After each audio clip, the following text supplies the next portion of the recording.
જો તમે પ્રાઇવેટ નોકરી કરો છો અને દર મહિને તમારી સેલેરી સ્લિપમાંથી પીએફ કપાય છે તો આ વિડીયો તમારા માટે ચેતવણી સમાન છે.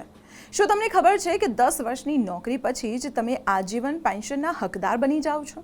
જો એક ભૂલ કરી તો તમારા રિટાયરમેન્ટના સપોર્ટ સમાન આ રકમ ડૂબી શકે છે.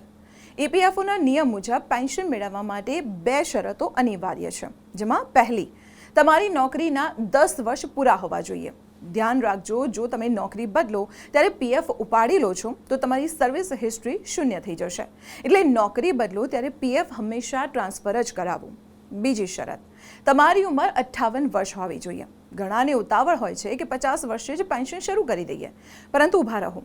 જો તમે 58 વર્ષ પહેલાં એટલે કે 50 થી 57 વર્ષની ઉંમરે પેન્શન લો છો તો તેને અર્લી પેન્શન કહેવાય છે. અને આમાં દર વર્ષે તમારી પેન્શનની રકમમાં એક મોટો કાપ મુકાય છે, જે તમને આખી જિંદગી ઓછી રકમ અપાવશે. એટલે પૂરા પૈસા જોઈતા હોય તો 58 વર્ષ સુધી રાહ જોવી ફાયદાકારક છે.